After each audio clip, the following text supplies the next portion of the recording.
is the sexiest, most lethal car ever built. Whatever you do, don't touch it. No, why not? Because you'll release this section of the roof. First thing I was going to do is to make the hole for the ejector seat. Ejector seat? You're joking. I never joke about my work, 007. I said, nobody else can do this, guys. I'm going to do this. To install Q's gadgets, Stears must first cut apart the irreplaceable, hand-built Aston Martin DB5. I looked at it, went away and had a cup of coffee, came back and got the drill and drilled the hole, and that was it. We started. Stears outfits the vehicle with a compressed air canister to fire a dummy out of the car.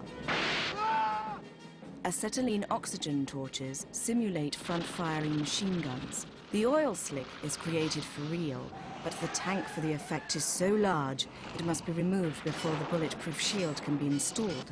With a genuine smokescreen, revolving number plates, built-in homing device complete with tracking screen and tire shredding hubcaps, the Aston Martin goes down in history. To create the effect of Oddjob's deadly hat, Stears uses a number of tricks. That was on a wire, which you couldn't see. The actual hat rotated on that wire as it went, so it spun. And then the wire was placed very close to the neck of the statue.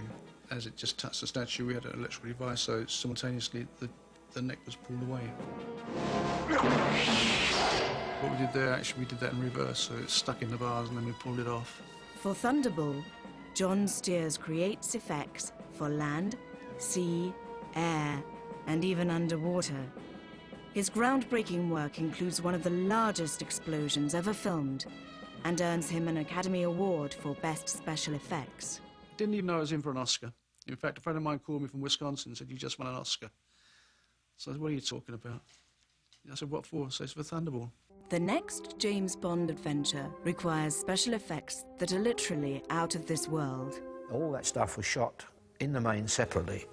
The world was shot separately, the spacecraft was shot separately, the man was shot separately against Black Velvet on the stage by Freddie Young. And then we brought it all back here and did all the optical compositions and all the rocket where it turns over to make its ascent into the mouth of the volcano was all model stuff that we shot, that John Stears had the rockets built. But the real star of the show is the autogyro Little Nelly. I put the air-to-air missiles on it. I think it had about 24 rockets. It had the machine guns and it had the 2 big sidewinders on it. All worked, all had to fire. Bond films customarily end with the villain's lair being blown to bits. But when the actual location is a real mountaintop restaurant and can't be demolished, model-making skills come to the rescue. We did have to demolish the lair where the villain was, which is the Schilthorn barn above Muren. That's 12,000 feet up in the Alps. When I came back to Pinewood, I built a miniature of the whole thing and destroyed the miniature. Stears is absent from the next James Bond film, Diamonds Are Forever. Shot largely in America, it employs the talents of Leslie Hillman and Whitney McMahon, with visual effects by Wally Beavers and the legendary Albert Whitlock. When Stears is unavailable for Live and Let Die, Derek Meddings joins the Bond family. The thing which actually gave me a footing in the Bond films was that at the end of the picture there was a sequence when the poppy fields explode, and Guy Hamilton called me over and he said, "Could you do this as a miniature back at the studios?" And I said, "Yes, I could." And he said, "And it'll look good?" And I said, "Yeah, of course it will. It'll look great." We came back to England and I did the miniatures, and that really started it. The film's climax calls for Meddings to create the most unusual villain's demise of the series. We had to figure Yaphet Kotto, and we had to inflate him.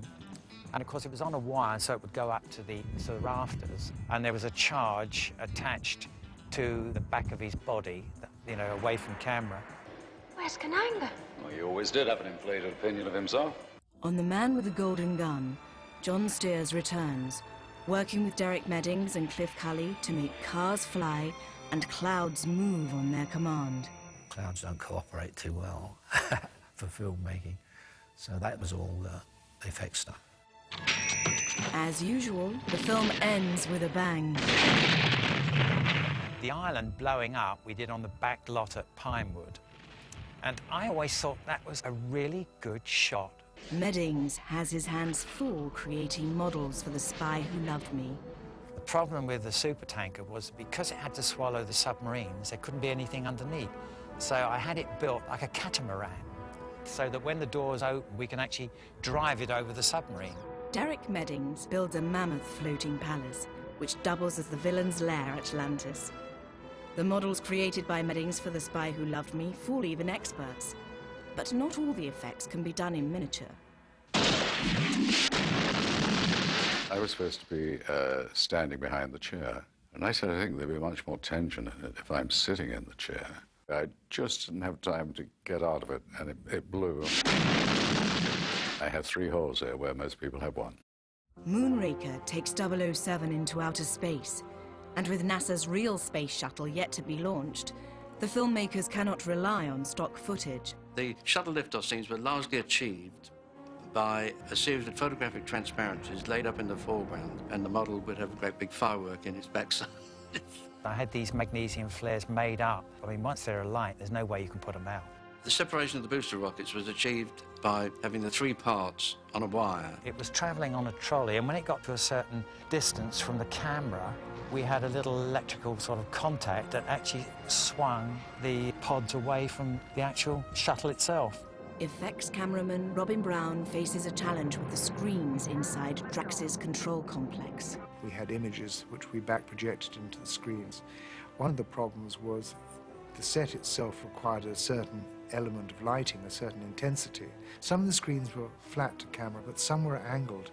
And I do remember we had to take some of the footage and treat it, and distort it, so that when it was projected up on the screen, the perspective came back at the right angle. The film's earthbound pyrotechnics are handled by John Evans and John Richardson. I think we got about as close as you can get and still retain the safety angle. The outstanding and innovative special effects work of Moonraker earns the film an Academy Award nomination. The next 007 adventure, For Your Eyes Only, was less of a fantasy, but still featured fantastic effects. The film opens with some impossible helicopter stunts. Impossible for anyone but the Bond effects crew. Using foreground miniatures, Derek Meddings creates the illusion of a helicopter flying through a building. To sell the effect, Meddings uses an air hose to blow up dust on the miniature. Special effects technician Chris Corbould works to mount a real helicopter inside the location. And we had to build quite a major rig with a full-size helicopter on the end with rotors going round, which we mounted on a track going up the inside of the building. For Your Eyes Only also requires underwater model work. That was done on the tank at Pinewood. It was a very large model, I think about 5th scale. There was a sequence with the bathyscaphe. We had that on wires, and then little tiny figures of Bond and the girl. When they came out of the trawler, the figures of Bond and the girl were about that tall. And they were on wires operated from above out of the water, and we blew the diver with air and flash bulbs. Bond is back in Octopussy, and so is effects man John Richardson, adding to the pre-credits fun. It had every type of effect you can imagine, built into this little moment. The sequence features a full-size Acrostar jet, a miniature jet, foreground miniatures, a full-size model mounted on a Jaguar, and one of the greatest miniature explosions ever filmed. It all worked out well in the end. Richardson's work in A View to a Kill takes him to new heights. The airship for A View to a Kill gave us quite a number of problems. We built a 40-foot long one, which we could fill with helium. The final scene requires Richardson to recreate one of the world's great landmarks in miniature on the Pinewood Studios backlot. The film also finds Richardson working with water. Once we got into the flooding, we had a full-size set that we flooded with tip tanks and hoses, and we had submersible pumps feeding vast water sprays that would create a look of a wall of water coming straight at you, but in fact it was all spray. And then we bolstered this up with I think it was a 3rd scale miniature of the same set that of course we could flood much quicker. The Living Daylights pre-credits employs remote control effects work. We fired the Land Rover off with an air cannon and had a radio-controlled rig inside it to release a parachute to pull a dummy out of the top of the Land Rover, and then we blew it up with a radio signal. A good effects man has to know more than how to blow up a Range Rover. He also has to know how to boil water. It's a pot of cold water with a ring built into the bottom of the pot which made smoke, but when you throw the pot of water, although it looks as though it's steaming and hot, it's actually quite cold. The film also features the return of a gadget-laden Aston Martin. John Richardson and his crew create enough special effects wizardry to make Q proud. Although The Living Daylights has an amazing amount of pyrotechnics, nothing matches the explosions in License to Kill. To this day, they're still some of the biggest explosions I've ever done. You know, because to create a 4,000-gallon petrol tanker blowing up, I mean, you obviously had to create something pretty immense. We were using so much explosive that we were worried about creating rock falls. You can actually sort of choreograph the explosion and the directions that the flame goes in. Making an interesting explosion is one where you have things continually going over a period of time rather than just one bang. GoldenEye marks the triumphant debut of Pierce Brosnan as 007. Do you destroy every vehicle you get into? Standard operating procedure. And marks the last James Bond assignment for miniature effects wizard Derek Meddings. Each Bond film that I've been involved in, they've had more and more miniatures, and this one has had, I think, the most amount of miniatures that I've ever done on any film in my life, which I thoroughly enjoy. You cut from one miniature shot to another miniature shot. You know, it's a whole sequence. I mean, it sounds very big-headed, and I suppose I shouldn't say it, but I think that what we've done with miniatures, people are not going to know that they're looking at miniatures. And that is what I've tried to achieve all my sort of working life. After a lifetime in the film industry, Derek Meddings passes away shortly after completing his work on GoldenEye. He was a great enthusiast, and I think he was in love with film. He was a brilliant fellow to work with. He was happiest when he was working. We were nominated for a BAFTA award for GoldenEye. You know, it would have been nice to have sat at that table with him. In 1999, pioneering effects man John Stears, who is responsible for much of the magic in the early Bond films, passes away.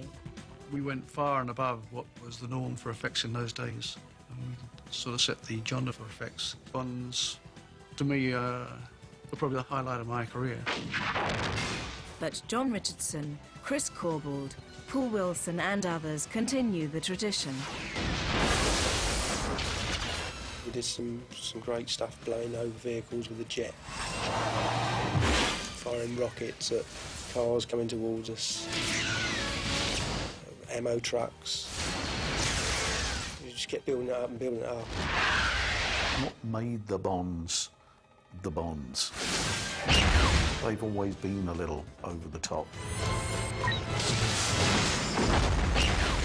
Thanks to special effects geniuses like John Stears, Derek Meddings, Chris Corbould and John Richardson, when James Bond goes over the top, he's gone in the best of style. Nobody does it better.